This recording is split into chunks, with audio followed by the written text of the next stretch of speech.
When my brother sold my broken laptop for $800, I didn't yell. I didn't scream when he joked about it over dinner, or when my mother said, "You've always been too secretive anyway." I just sat there, because what they didn't know, what they never cared enough to ask, was that the laptop they threw away held federal infrastructure maps protected by encrypted protocols I helped build. And in that moment, I realized something colder than betrayal. They never once believed I was important enough to matter. My name is Ardelia Whitcomb, and what my family tossed into the hands of a stranger could dismantle a nation. The train hummed beneath me, a low, constant vibration that matched the dull ache pulsing at the base of my skull. The sky outside had fallen into that soft, grim shade of winter dusk, neither light nor dark, just gray, a kind of in-between. Like the reason I was on this train in the first place. I unlocked my phone to check a follow-up from the office, maybe distract myself with protocol or charts. Instead, a message blinked on the screen, and everything else vanished. "Sold your old laptop from the attic. Looked dead. Some guy paid $800. You're welcome." My thumb hovered, then tapped. "What laptop?" Caleb replied fast, like it wasn't even worth thinking about. "The old black one. You left it years ago." I froze. No. He didn't. My hand clenched around the armrest. My heart started pounding in rhythm with the train tracks beneath me. He couldn't have meant that laptop, not the one with the triple-layer encryption, not the one that contained Keystone Vault grid pathways, critical vulnerability maps, access schematics, and internal communication redundancies, not the one that wasn't even supposed to exist outside of the federal environment. I'd only brought it home once, quietly, after my knee surgery, while I recovered on the second floor of my mother's house, in a bedroom no one used anymore. A child darted down the aisle. His mother called after him, half laughing, half scolding. I gave a tight nod as she apologized, though I barely registered her voice. I tapped the DOE's internal emergency channel. My voice was flat. "Code red. Device ID WHC4289. Possible external breach. Immediate trace required." The house hadn't changed. The small lawn out front was trimmed too short, the edges crisp like Caleb's sense of pride. Inside, the same crooked painting of peonies still hung in the hallway, one corner slipping from its nail. My mother stood at the stove, stirring something that smelled like nostalgia. Caleb was at the kitchen table, phone in hand, grinning as he scrolled through Marketplace. $800, he said proudly. "For that junky old thing. Guy drove all the way from Bloomington. You should be thanking me, Ardelia." I didn't answer. I just stared at the picture on his screen, a Dell XPS, the faded DOE sticker still visible under the glare of the flash.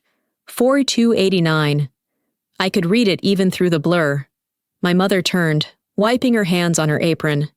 "Oh, don't be dramatic. You left it there nearly 10 years. We were just clearing space." Clearing space. My entire life. They've been clearing space, for everything except me. I stepped out of the kitchen, pulled my phone from my pocket, and switched it into secure mode. My voice stayed calm. "Director Vaughn, this is Whitcomb. The encrypted unit's been sold on the open market, requesting an immediate trace."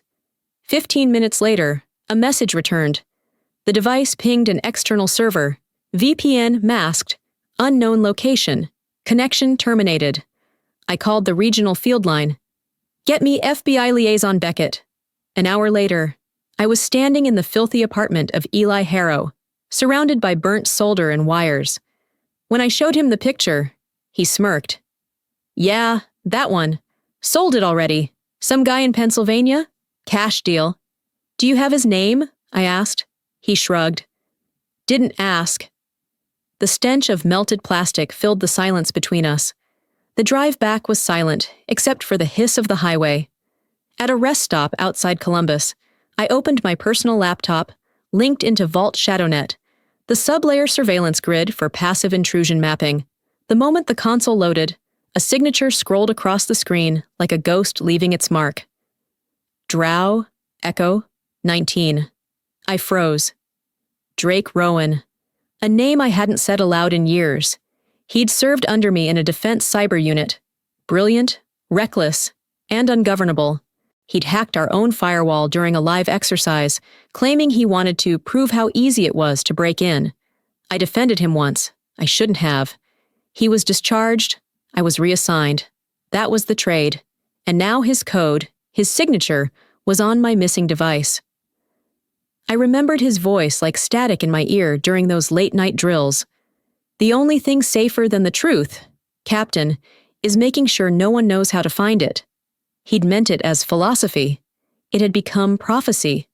I reported the finding immediately, my pulse tight, the car engine idling in the background. But when the reply came from DOE headquarters, it wasn't the reassurance I expected. We'll handle the investigation internally. Effective immediately. Your federal clearance is suspended pending review. Suspended? By the same system I helped build. The same system that still carried my name in its source code. The call disconnected, leaving only the hum of the road and the soft click of the hazard lights. Family, career, two pillars I'd spent my life holding up. And now, both were collapsing, quietly, at once. I didn't notify the FBI, didn't loop in Vaughn. I left a single line on the internal system and disappeared into the night. Keystone 4289 may be active near Nevada.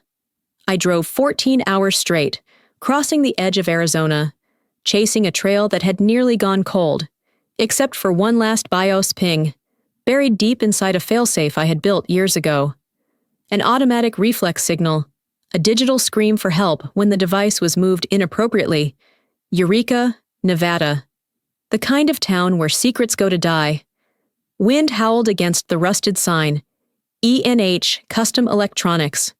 The door was cracked open, no lock. I stepped inside, Glock drawn.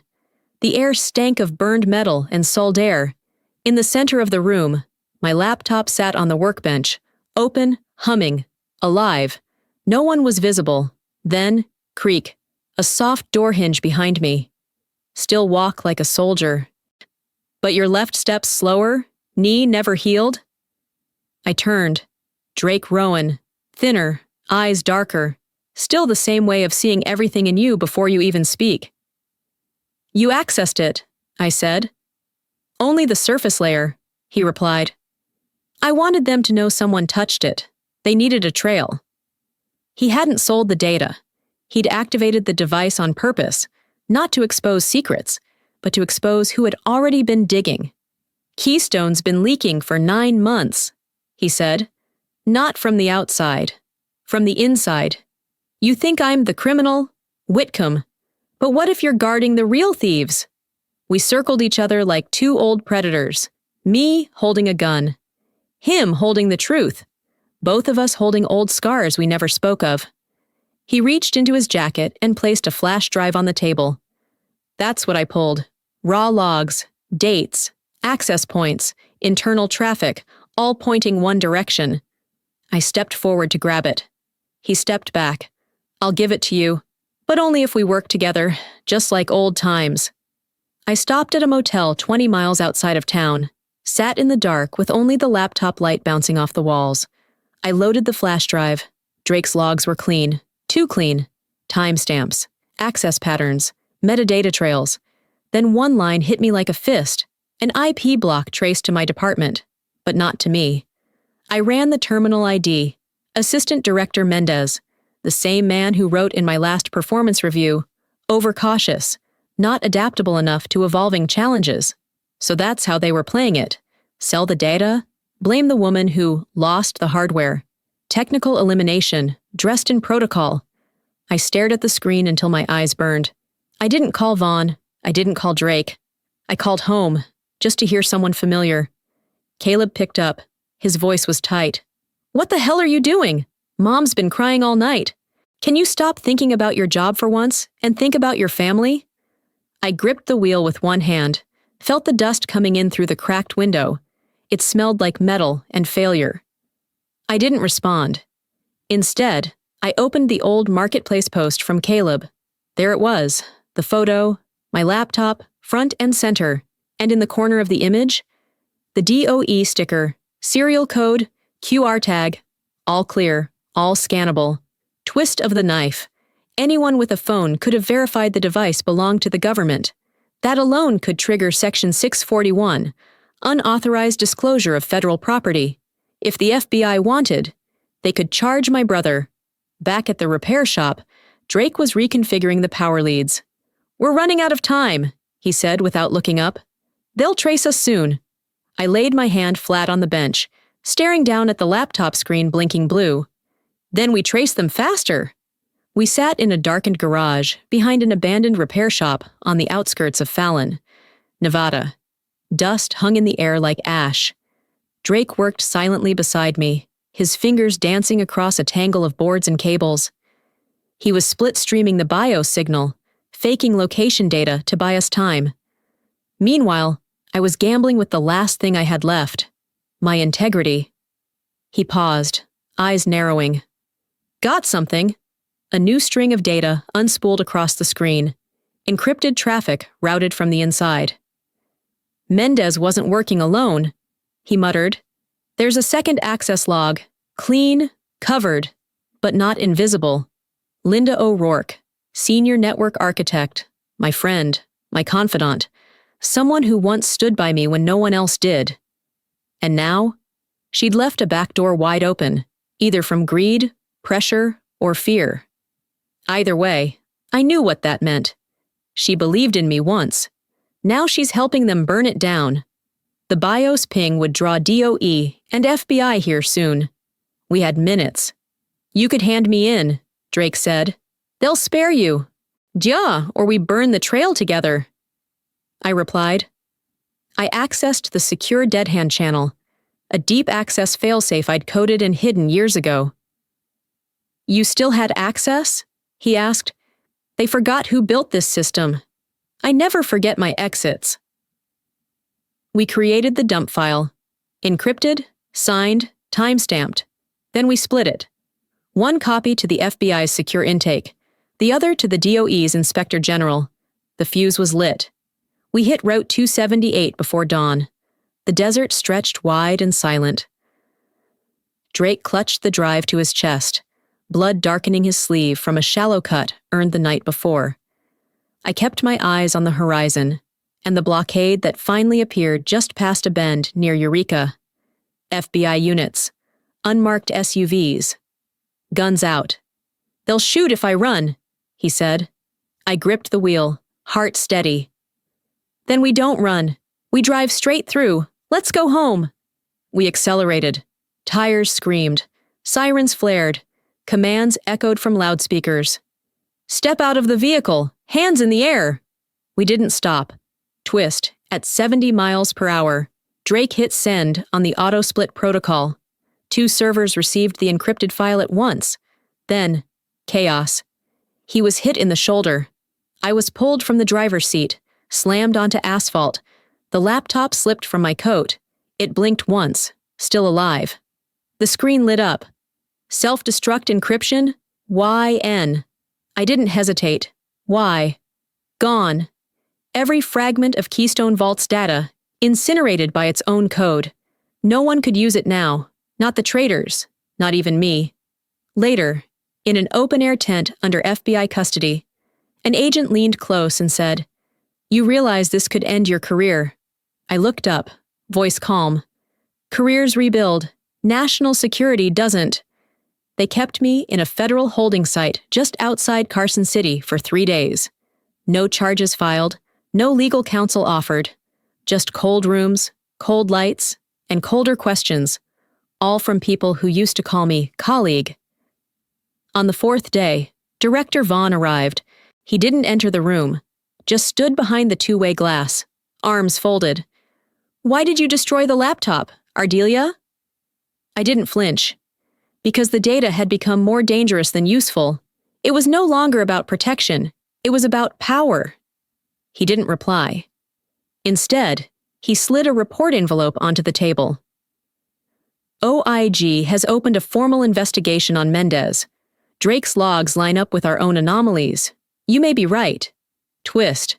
There was no press release, no medal, no public apology. Just one email a week later. Subject: Clearance reinstated. From Director Vaughn Body. You didn't fail the vault. You protected it by becoming one. I returned to Indiana without ceremony. My mother met me in the backyard. She didn't say a word, just poured 2 cups of tea and sat beside me. We stared into the trees like veterans who'd both seen too much. Caleb arrived quietly, placed a small envelope on the table. $800. I shouldn't have taken that deal. I looked at his hands. They were trembling, not from fear, but from shame. It's not the money, I said. It's the silence that followed. You all watched me drown and thought I'd figure it out alone. 2 months later, I returned to Washington. No motorcade, no formal escort, just me and a satchel full of code. I was there to present a recovery plan for national grid security. And this time, I didn't need clearance to speak. I stepped into the room where I had once stood invisible, surrounded by suits that had never learned to listen, and I gave them what they didn't expect. The Whitcomb Protocol. A system designed not just to encrypt, but to remember. It tracked every access point, logged every layer of authorization, flagged repeat attempts with ethical inconsistencies. It didn't just ask who accessed the vault. It asked why, and whether they should ever be allowed in again. In the hearing chamber, Mendez appeared like a hollow statue, still suited, still composed, but with nothing behind the eyes.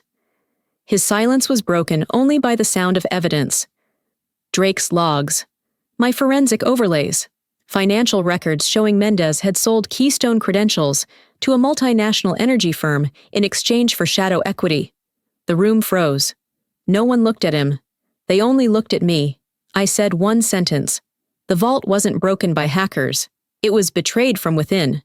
Twist. Drake didn't come, but the FBI played a pre-recorded video, the last message he left before disappearing off the grid. He sat in a dark room, backlit by old code on a screen. Whitcomb believed in systems. I believed in breaking them. Turns out, the only way to fix a broken system is to put a better person inside. No applause followed, just a quiet nod from Vaughn, and a single line at the bottom of a formal reinstatement letter. Title: Deputy Chief of Cyber Defense. Name: Ardelia Whitcomb. For the first time. I wasn't a ghost in my own agency. It was late Sunday afternoon when the letter arrived. A soft knock at my door. A junior assistant handing it over with a curious glance, as if handwritten mail in this building was a violation of protocol. It was from my mother. The envelope was plain, cream-colored, folded crisply like she used to fold grocery lists. Inside, one short message, penned in delicate, wavering script. We cleaned the attic again. This time, we didn't throw anything away, especially not what we didn't understand. I held the letter for a while before setting it down.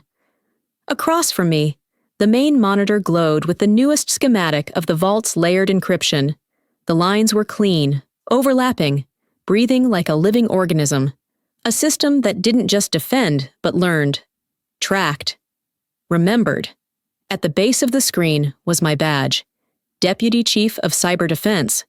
Next to it, the sealed Class Phi containment unit, a black box.